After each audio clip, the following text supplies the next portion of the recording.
ബർസാന. ബർസാന എന്ന പേരിൻ്റെ അർത്ഥം തന്നെ ബറസ്ന. ബറസ്ന എന്ന് പറഞ്ഞു കഴിഞ്ഞാൽ ഇങ്ങനെ മഴ പെയ്യത്തില്ലേ, അതിനെയാണ് മഴ ഇങ്ങനെ പെയ്യുന്ന പോലെ, അതിനെ പോലെ. പക്ഷെ എന്താണ് പെയ്യുന്നതെന്നറിയോ? അത് കൃഷ്ണപ്രേമത്തിൻ്റെ തുള്ളികൾ ഇങ്ങനെ പെയ്തുകൊണ്ടിരിക്കുന്നു. അതുകൊണ്ടാണ് ബർസാന എന്ന് പറയുന്നത്. ഇവിടെ ഓരോ നിമിഷവും ഭഗവാൻ കൃഷ്ണൻ്റെയും ശ്രീമതി രാധാറാണിയുടെയും ഭക്തിഭാവം ഇങ്ങനെ വർഷിച്ചു കൊണ്ടിരിക്കുന്നു. ബറസ്ന എന്ന വാക്കിൻ്റെ അർത്ഥം വർഷിക്കുന്നു എന്നാണ്. അന്നേരം ഭഗവാന്റെ ഭക്തി ഇങ്ങനെ മഴ തുള്ളികൾ പോലെ ഇങ്ങനെ പെയ്തുകൊണ്ടിരിക്കുന്നു, വർഷിച്ചുകൊണ്ടിരിക്കുന്നു. ആ പ്രേമരസത്തിൽ ഇങ്ങനെ മുങ്ങി നനഞ്ഞിരിക്കും.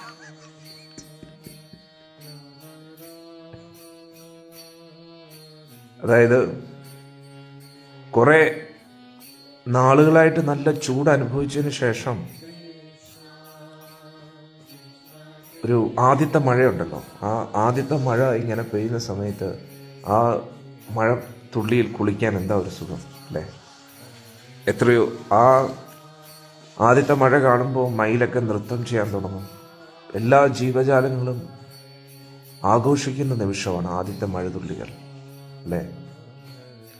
ഇത് ഓരോ നിമിഷവും ആദ്യത്തെ മഴതുള്ളികൾ ലഭിക്കുന്ന പോലുള്ള അനുഭവം.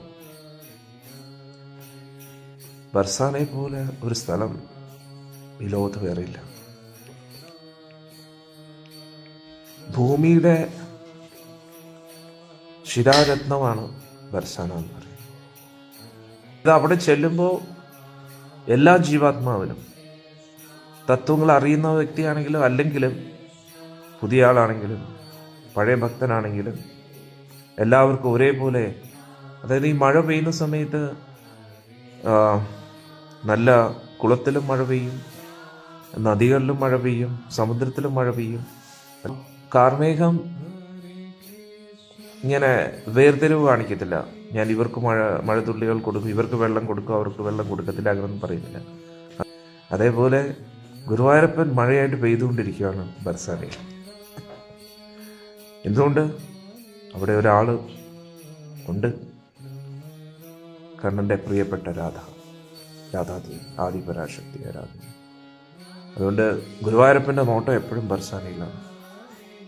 ഭഗവാൻ ഒരു കാർമ്മികമായിട്ട് ഭഗവാന്റെ പ്രേമം, രാധാറാണിയിലുള്ള ആ പ്രേമം എപ്പോഴും ഇങ്ങനെ മഴ പോലെ ഇങ്ങനെ പെയ്തുകൊണ്ടിരിക്കുകയാണ്.